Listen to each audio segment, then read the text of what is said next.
Okay, we're going to get on with our program today, and I'm really happy to have Chris Wilson with us. I've met Chris, I don't know, probably 5-6 years ago, maybe a little further back than that. We had breakfast one morning and got to know each other a little bit better. Chris is a political consultant and a pollster, and he's done a few campaigns in Oklahoma, tend to be maybe a little bit more the statewide races. But what he's really done is a lot of national races, whether he's actually run the race or done part of it, I don't even know. But one of the things about Chris, he's got a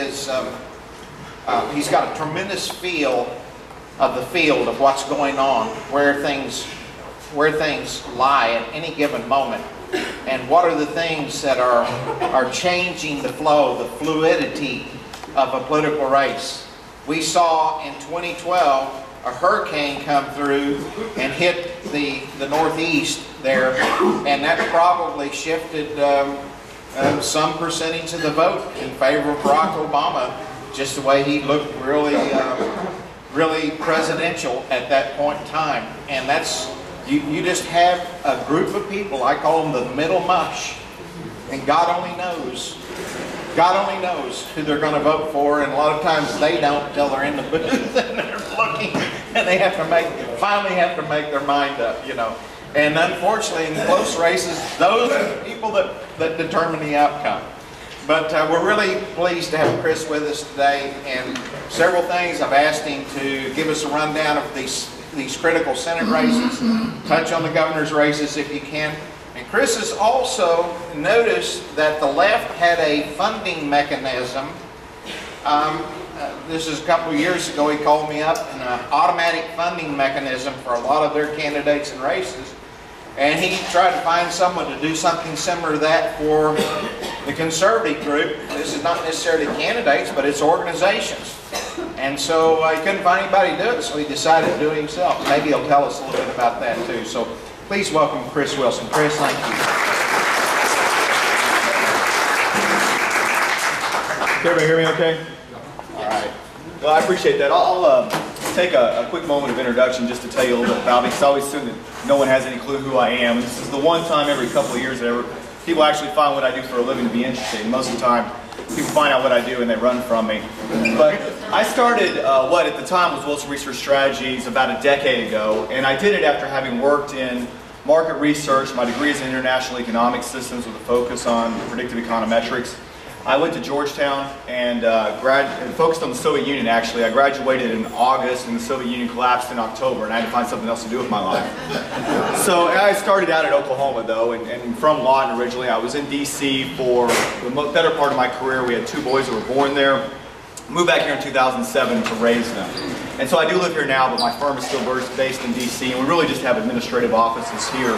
We're nationwide, and frankly, I don't do much work in Oklahoma anymore. Most of our work is around the country in other states, and we're the first or second largest on the Republican side, depending on how you couch it. Now, the thing I'm going to say about this, and I'm going to go directly into my presentation, is the one thing that I'd like to say makes us different, and this has to do with my background, where I grew up, than I think other firms, is the kind of candidate we work for. And frankly, we only work for conservatives, and I'll give you some examples of that.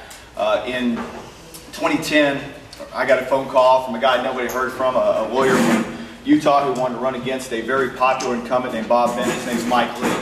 And I took that race on when I was threatened by the NRSC doing so would destroy my career. Did it anyway, we won, and Senator Lee has, I think, been a fairly decent member of Congress so far.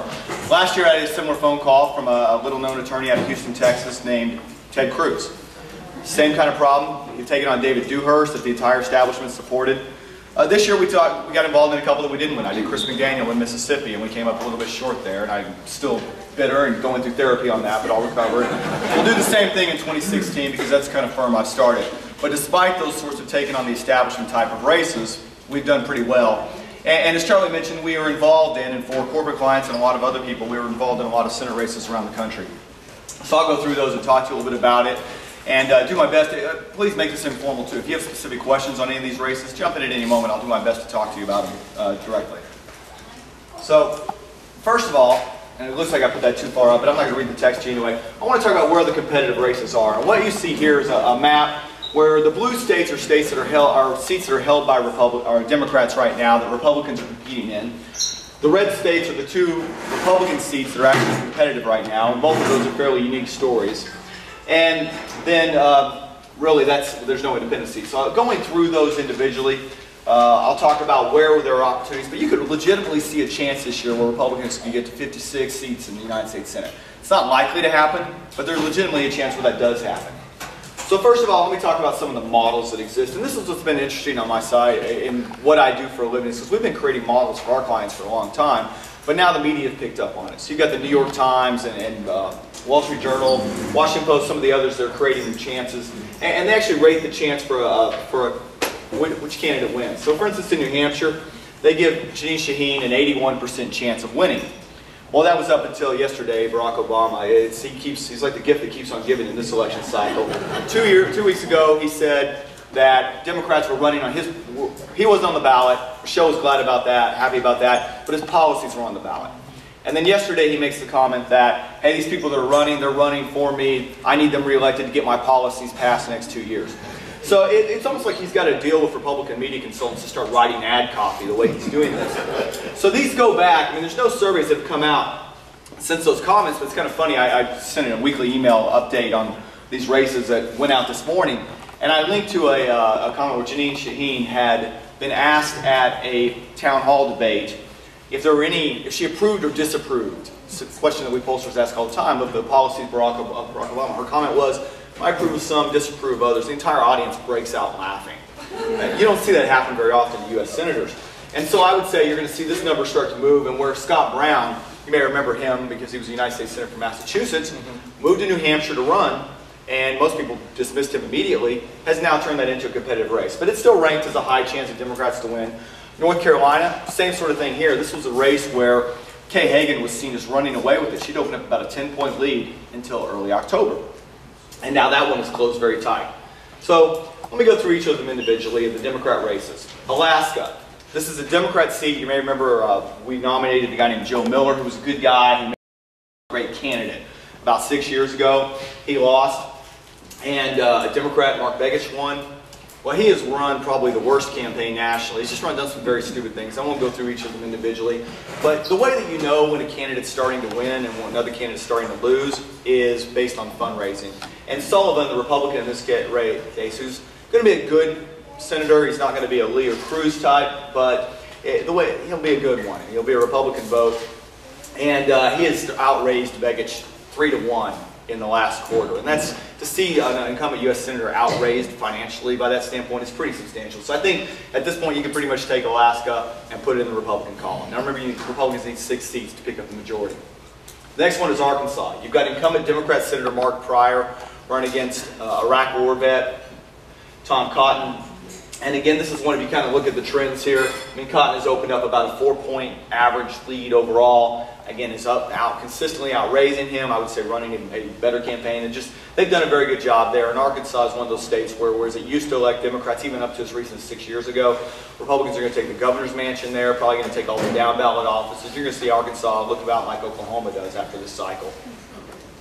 Colorado. Colorado's an interesting case, and there just was a movie that has been released over the last couple of days about what the I don't even want to call it Democrats, what the liberal activists have done in Colorado over the course of the last decade.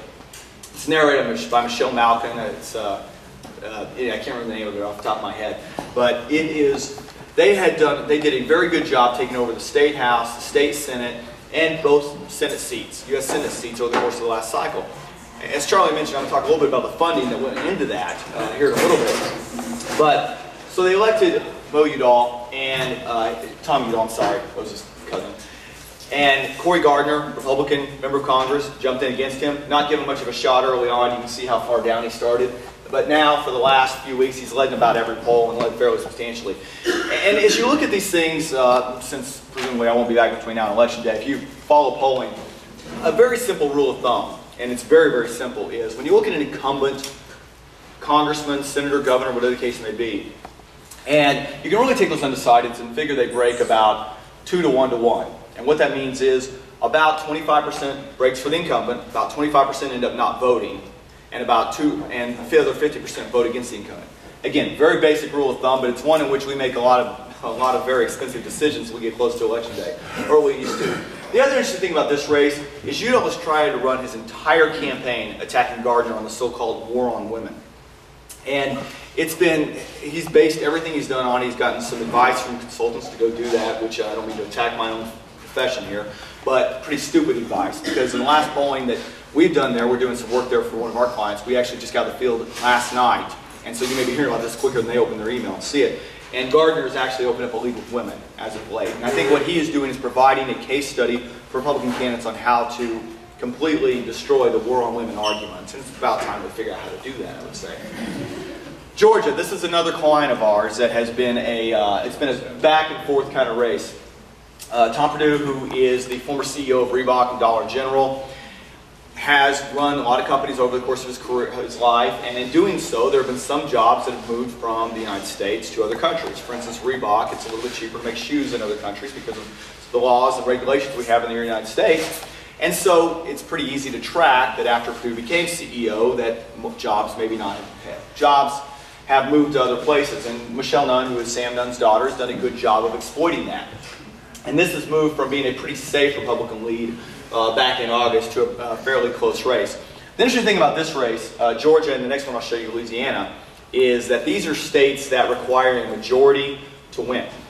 And what that means is on election day, since there's a Libertarian, Green Card, Party, Independent, whoever's in it, and there is in this one and in Louisiana, there's actually multi-candidates there, that we may actually end up waiting until December or even January to find out who controls the Senate. Not likely, but it could happen. So right now, Perdue still has a lead. He's rated about a 6% chance likelihood to win on most of the models. I feel good that he will win, but it's a tougher race maybe than it should have been because they've done a good job exploiting the outsourcing issue. And it's pretty tough to make your average person understand that laws and regulations in the United States make it tough to keep jobs here. Iowa, this is one that Democrats didn't even have on the radar screen. And I tell you, I'm an analyst, a political analyst on Fox News, and I was saying, I actually just did hit this morning, I said, you know, I've been on both sides of the firewall strategy. I remember 2006 where we thought we could pick up open seats, we thought we could go beat some Democratic incumbents, and we went to the firewall where we just want to protect our incumbents. That's what's going on here with the Democrats, is you actually see them pulling out of races like Iowa that they really need to win. This is Tom Harkin's seat. And Joni Ernst is a very solid conservative. She's going to be a Mike Lee, Ted Cruz type member of the Senate, and she right now has a lead in a state that elected Tom Harkin for, I don't know, the last 200 years or so. Yeah. But in all likelihood, she will win. It'll be nice to have, I call it the Lee Cruz caucus. It'll be nice to have a female in that caucus too, with the same sort of ideology or leanings and activism that they have. Roberts Orman. I think I have mixed feelings on this one. And it is, Pat Roberts has by no means been a consistent conservative. I'm not even sure before this election cycle he could find Kansas on the map. But he ended up running for re-election, probably not the best thing he could have done. And he had a solid conservative challenger that was supported very heavily by a big client of ours, the Senate Conservative Fund, that we do a lot of work for. I mean, frankly, they're one of our biggest clients. And it would have been a situation that if had the conservative won that race, I think this would be over. Yep. But he went through that, and now he is in a dead heat with Orman, who is running as independent. He ran against Roberts last time, though, was a Democrat. I know Orman has made some comments. He's trying to run as a little bit more of a conservative. He says he's going to caucus with whoever has the majority. Orman is a liberal Democrat. There's no question about it. And so this becomes a choice. And I was mentioning Charlie, I was over in Kansas City last week, and I was talking to a lot of donors who kind of have mixed feelings about the race too. And there was a guy who was there saying, oh, I'm just sick of Pat Roberts. I want to see Orman win. And I think that's a little bit of a myopic approach. Yeah, we probably beat Orman in 6 years with a conservative Republican. But Mark Begich has done a lot of damage for the last 6 years from Alaska. And having a Democrat member of the Senate is not in the best interest of anybody who's a conservative. And so we're better off having Roberts stay there for 6 years and leave and then replace it with a conservative, which I think will happen next time. Louisiana. Like I said earlier, this was next, and you can tell that I'm numbers, not letters. So it is alphabetically, now it's up. And this is a race where I list Bill Cassidy here because he continues to lead in the polling amongst Republicans, but he actually has a conservative challenger that's being supported by the Senate Conservative Fund named Ted Manis, who is a state senator, good guy, war veteran, and I don't want to make any major predictions about what happens here, so I'll talk about the Republican versus Mary Landrieu. I will make a very solid prediction. Mary Landrieu will not be reelected. I do a lot of work in Louisiana, and I have yet to see anything that indicates that she has the ability to get above 50%. I'm sorry, I should have stopped for the applause line there. I usually don't give very many of those talking about. But she's very unpopular. She's another one like Robert who doesn't even own a home in Louisiana. It came out that she lists her parents' home as her home. Her brother's the mayor of New Orleans. It's one of my clients is the lieutenant governor of Louisiana who's running for governor. We'll probably end up running against him unless she loses, because I think then that sends the message that it becomes very difficult for a Democrat to win. So I've got a lot of interest in this one. What this does is this is probably won because of the Cassidy-Manis split that pushes to a December election. This one has a December runoff. And so my guess is we get to see, well, you guys don't get to see, but I get to be involved for a few more weeks of electioneering because of this race, which is, you know, good for my kids and everything. Eating heat for the winter, things like that. In New Hampshire, I talked about this one earlier, so I won't be overly repetitive here. But this is what, again, when you look at the split here between Shaheen and Brown, and it was one that Democrats didn't even take seriously. They joked, oh yeah, sure, move on up. They actually ran ads encouraging him to run for the Senate in New Hampshire, kind of making fun of him. And yeah, I bet they're wishing they hadn't done that, because this is going to come down to the wire. See, right now the latest average polling has it as a 2-point race. And remember what I said, there's no third party here. Remember what I said about this in terms of the way that this breaks out. Simple rule of thumb, 2 to 1 to 1. That happens, Scott Brown's the next senator from New Hampshire, and he'll be a lot more conservative than she was. You know, Brown is actually probably, he was a lot more conservative in the Massachusetts State Senate than he was in the U.S. Senate. And that's because he was trying to hold the Senate seat against, it pains me to say this, but native Oklahoma and Elizabeth Warren, who now, isn't that amazing? Yeah. She's from Tulsa. And who now represents Massachusetts. She graduated in Northwest Classroom, I'm pretty sure. Is that right? I think. Yeah. Well, different churches than I did, I guess. But. So, we couldn't beat Warren, but because Warren was able to beat Brown, we'd probably pick up a Senate seat from New Hampshire, which I'm not sure anybody else was able to, because what this causes, Scott Brown was a hero to a lot of people when he was representing New Hampshire. They spent a lot of money. Since they felt like they'd already invested in, the Boston media market actually makes up 40% of the state of New Hampshire. So these groups that had invested so heavily in him in his re-election in Massachusetts all just filed right in to support him in New Hampshire. And it's been, he had probably, my prediction is he picks up this seat. I probably would stand alone with that right now, but I'm just an eternal optimist. North Carolina, I talked about this one earlier. Again, you look at what was going on here in September with Tillis. He's Republican Speaker of the House. I actually had another candidate in this race who was a Baptist minister. And so I have mixed feelings about it too, but it's one thing we don't, Kay Hagan is a member of the U.S. Senate. She took Elizabeth Dole's seat, who my wife actually worked for. And it's been tough to watch her there for 6 years. This is a seat that should be Republican. Tillis won't be the most conservative. He'll do better than she does. South Dakota, there isn't a single, Democrats started talking about this race a few weeks ago. There has not been a single poll that's come out that has shown Democrats leading here. This is a Democrat seat. Republicans are going to take it. And Rounds will be a good senator. Again, not my kind of good senator, but he'll be a good Republican vote. So that is, any questions on any of those Senate races before I go into some other things? Yeah, sure. What about that Chris McDaniel? I thought he won by 25,000 votes, but through subterfuge of the judicial, it flipped over to Pat Cochran. Is there any truth to that? No, it's not true that he won by 25,000 votes. I think if you only counted Republican votes, yes, he would have won by a lot of votes. But the problem is in Mississippi, in the runoff, you could show up and vote because there's not party registration. And it's not like it is here in Oklahoma where you show up and you ask for a ballot. If any of you ever lived in Texas, you know the same thing, or Missouri. They don't have party registration there. So you could show up, if you voted in the primary, even though you may have asked for a Democratic ballot, you can still show up in the runoff and vote Republican. And so what Cochran was able to do, with a lot of support from national Republicans, were able to motivate Democrats who voted in the Democratic primary to turn out and vote. It was actually more like 35,000 Democrats who voted, turned out and voted. Now, it's illegal to do that. But if you sign an affidavit saying that you voted Republican in the primary, you can vote Republican in the runoff. And that's what it comes down to, is the person's word. And I will say it was an unfortunate thing to watch, because Chris McDaniel should be a senator. And it's not. I think coming out of that, it's been too damaging to his career, and now I don't even know if he's set up to run again later. He's a good man. Yes, sir. How many people in Kansas actually believe that Ormond is an independent? I mean, Soros was doing fundraisers for him, which is sort of a giveaway. Oh, you could go through the litany of liberals who have given him money are a mile long. The challenge is outside of the people in this room and me and maybe a few other of our friends, how many people look at fundraising reports? You know, those things, what they look at is the fact that Orman is a multimillionaire. He's done very well in business. He's now raising money for National Democrats, as we point out, and so he's able to run lots of ads talking about what an independent he'll be. So how many people believe it? You know, for any of you, Do you think if he does win and the Republicans take the Senate, do you think he's going to live up to his word and promise with the Republicans? I do, because it's the only way he'll have any power. Now, he may be an anathema to the rest of the Republican members of the Senate. They're going to hate him because, you know, Pat Roberts is fairly well liked. But having said that, he'll do that, and he'll give him a higher position on committees than the Democrats have. So I think he'll live up to it, but I don't think that has a thing to do with how he'll vote. You know, there's a great skit on Saturday Night Live. I actually used to put it in my presentations. It shows undecideds in a focus group. If you haven't seen it, go to YouTube and Google it, because it's clean and it's hilarious. And there's few things on Saturday Night Live that are either clean or hilarious anymore. So it's worth watching.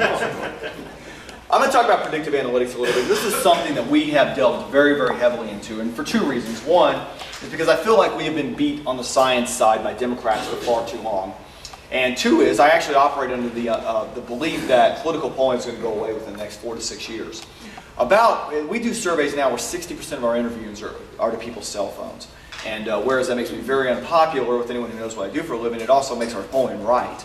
So what we have moved heavily into this, and I think actually more aggressively than anybody outside of the Obama campaign in 2012 has. So I'm going to talk about what that is. And when you look at, look, I don't read from the text that pops up on these things. I think my staff puts stuff together when they just write things because they're afraid I'll forget it. But what we've done, and here I talk about this generically, but is there any media in the room? Okay, I'm going to talk. There is. Let me say we go off the record for this part. Any questions on that before I move to sort of the next thing I want to talk about, which is what Charlie was talking about, some of the funding sources liberals are using? Yes, sir. If I understand correctly, the core technology for the Democrats is a software called Catalyst. Right, it's a database system actually, you're right. That's exactly right. What is it that, if you could say, what is it that the conservatives... No, I can say, it's very well known. And Catalyst is something that Harold Ickes, after he left the White House, went and raised about $50 million in liberal capital, venture capital, to build a file of every single person in the United States. He has every single one of you on there. He knows every time you go to a store, I'm going to make it a scary one here, and use a credit card, everything that you buy goes on that list. And up until a few years ago, nothing like that existed on our side. We had the RNC voter trust system, which for any of you who've ever worked on a campaign and had to work that, I know it was pretty bad.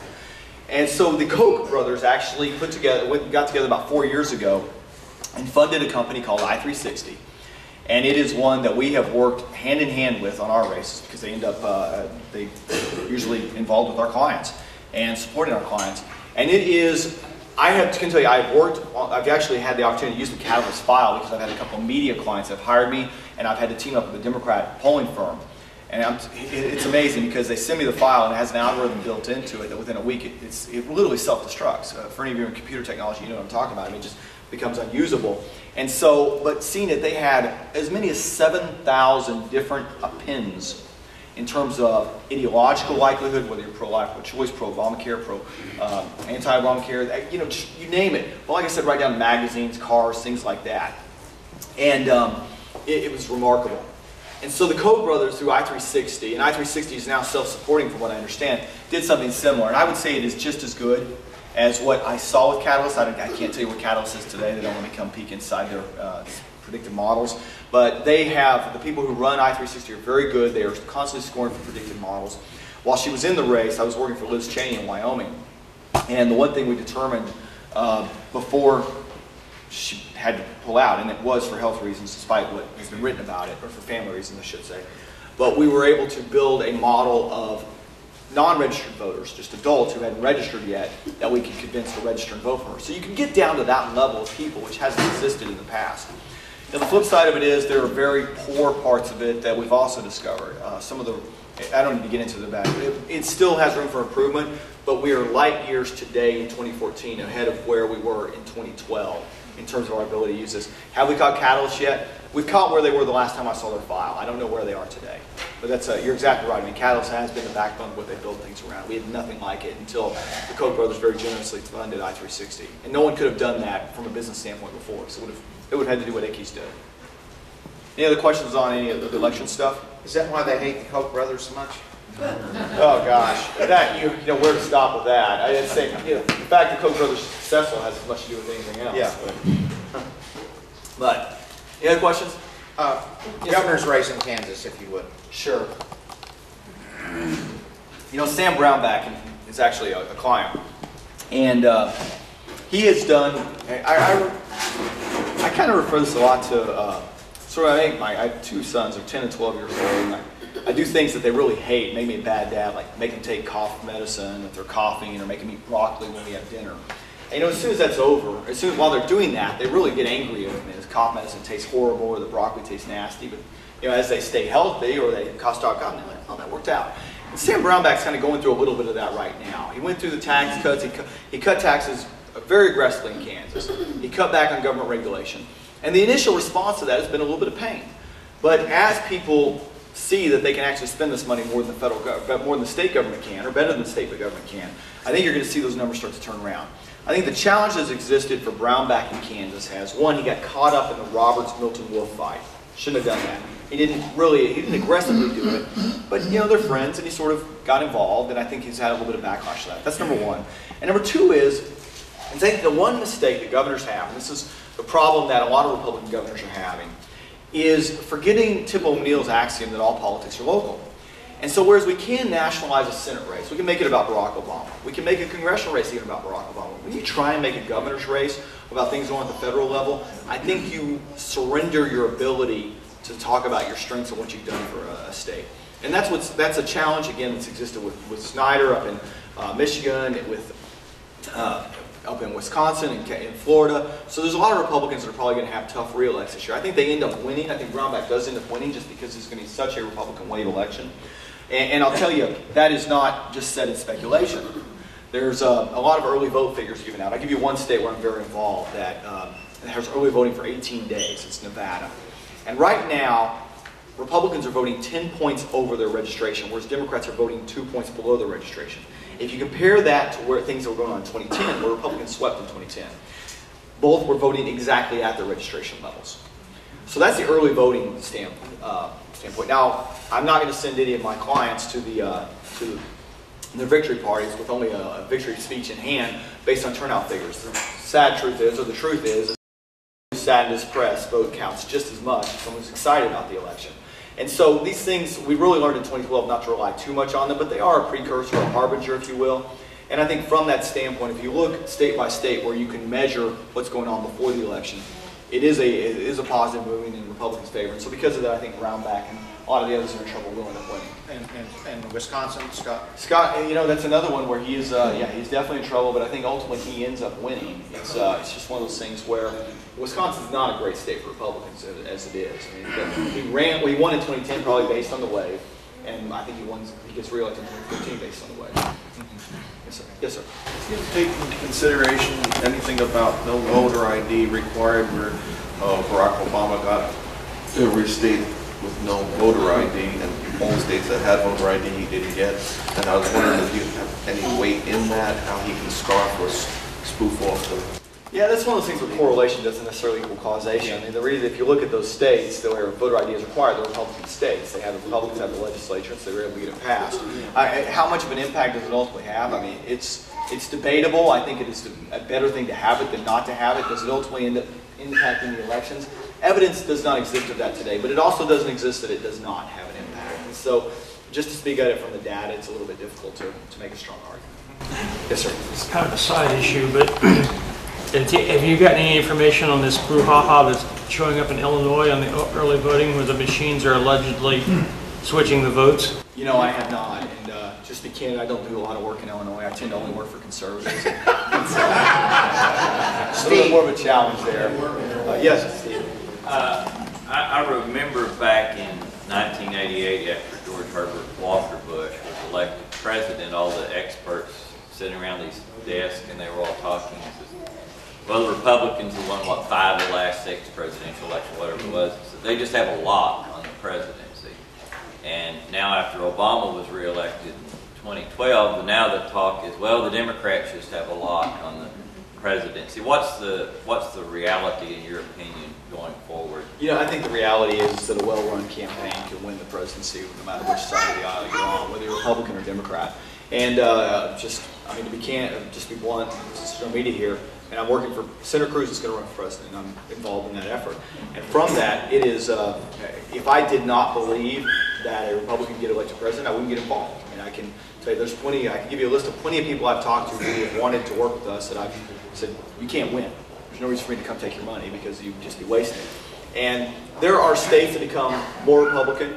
Louisiana, Arkansas are perfect examples of that. And there are states that become more Democrat. I mean, look at New Hampshire and Vermont. No Republican lost Vermont until 1988. So it's just, things change, and it has a lot to do with who the governor is. It has a lot to do with who's running. Well, just as a follow-up, that's when the Bush family got the White House. And I think since that time, we have seen a downward slide. And what are the chances we might have to suffer Jeb Bush as our nominee? As somebody involved with another candidate, I hope Jeb Bush runs because I think it makes our path to victory far easier. I'll leave it at that. Yes, sir. Yeah, just one quick question on the Senate. What do you think the chances of somebody getting in there and getting rid of Mitch McConnell is? You know, that's a great question, and I don't have a good feel for that right now. And I would give an honest answer if I did. I think right now McConnell has got to go through such a tough fight for re-election. He's going to get re-elected. In fact, Democrats have stopped spending money there. But he's gone through such a tough fight for re-election. I think people who are angry at him have become empathetic toward him. Having said that, he does not have the control over the Republican caucus that Harry Reid does over the Democratic caucus. And I don't know if that becomes evident. I mean, I do a lot of work on the Senate side. I've got a couple of senators who are actually pretty good friends that I talk to regularly. And it's not, he doesn't have sort of that iron fist. I mean, nothing's going to happen on the Democratic side if Harry Reid doesn't want it to. And McConnell's a little more flexible than that, believe it or not. And he may not be the conservative that a lot of people in the caucus may want him to be, by far. But having said that, it doesn't stop things like, let me put it this way. Ted Cruz and Mike Lee could have never done that Obamacare filibuster if Harry Reid was the Republican leader. I mean, it just couldn't have happened. And McConnell was against it, but they still were able to make it happen. And so things like that, I think, you've got, while you criticize McConnell, while you criticize him, there are also areas to say that, you know, he's not as bad as it could be. So let me leave it at that. With that, I'll open it to more questions. Yeah, just how much time do we have? Move your next deal. Okay. I'll do this quickly. I want to talk about Credo, and this is what Charlie talked about. I called him a couple years ago and said, I want to see a show of hands. Has anyone here ever heard of Credo before? You don't count. Well, nobody. Credo this is who they are. They're a cell phone company. So you think, all right, cell phone company, whatever. I've learned since then you've probably all heard of AT&T, T-Mobile, Verizon, Sprint. Those are the 4 big cell phone companies. There are over 8,000 cell phone companies in America. The rest of them all operate on the backbone of one of those 4 main ones. You've probably heard of Boost or Cricket, TracFone. Those are what are called MVNOs. So who is Credo? And it's really an unknown giant. I only found out about this because I had some clients last cycle in 2012 who got attacked by Credo. Alan West down in Florida was a client. Credo came in and spent millions against him. Joe Walsh up in Illinois, a guy named Tony Strickland out in California. They have over 3 million subscribers. They won't release their exact numbers. They gave, over the last couple of years, $80 million to far left groups. They are the largest corporate donor to Planned Parenthood in America. They have an action side. And in the 2012 cycle, they sent over 346,000 letters, made over 205,000 phone calls, delivered 19.5 million signatures, and attended over 5,000 people to recruit to events and to go door to door. Alan West was telling me that his district was actually flooded with people from Credo. Wendy Davis, this isn't up here because I've not been able to prove it in writing, and I give this presentation a lot. Wendy Davis is a creation of Credo, and let me tell you why that is.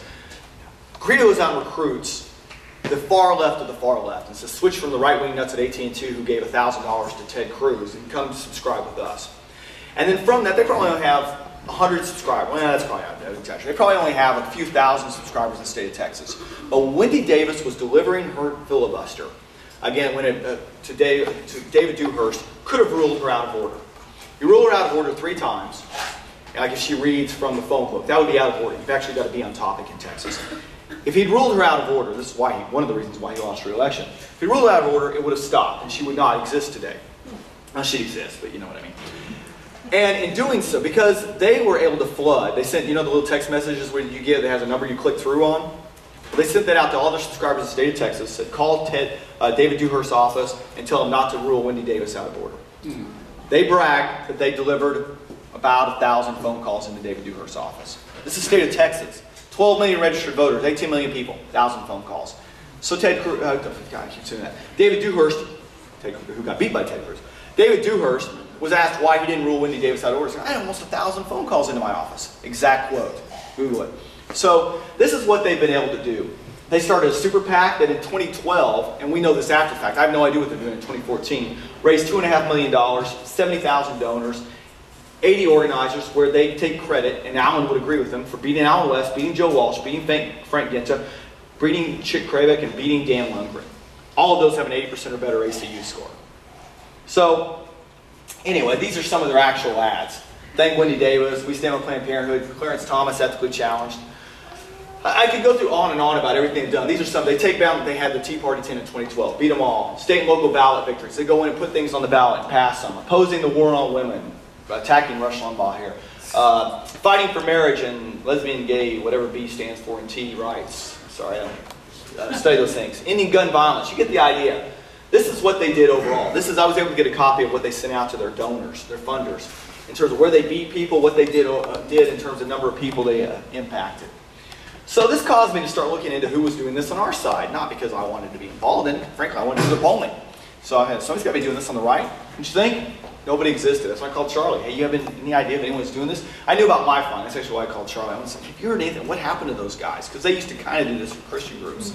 And what Credo does is they go out, the people subscribe, and then they let you vote on what far left wacky group you want to give 3% of your overall cell phone bill to on a monthly basis. That's how Planned Parenthood's got so much money. So, nothing existed. So as Charlie said, I started one.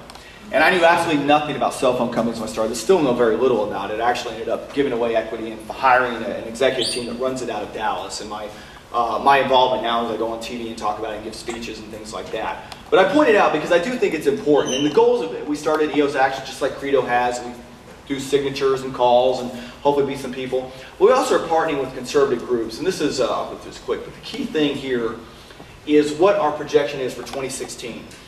We just launched in July, and we expect to be at 200,000 subscribers by the 2016 election, which would allow us to give away, we're giving away more than what Credo does. We're not nonprofit, but we're close to it, up to 5%, which will allow us to put $16 million into conservative causes and groups in 2016. So this is something that didn't exist a year ago. We won't be at 80 million, we won't be at Credo level, but we're going to get there very, very fast, and I'm excited about that. So anyway, gives you an idea of, and I put this down just because I give this out to groups and so it's in here.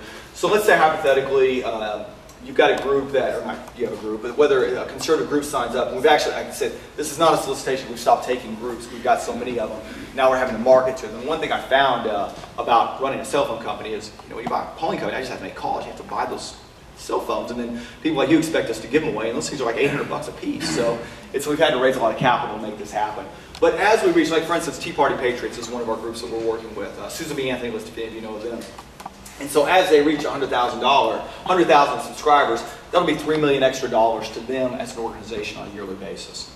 And that's the key thing about what we're trying to do. So it's EOS-mobile.com or EOS-cell.com if anybody's interested in it.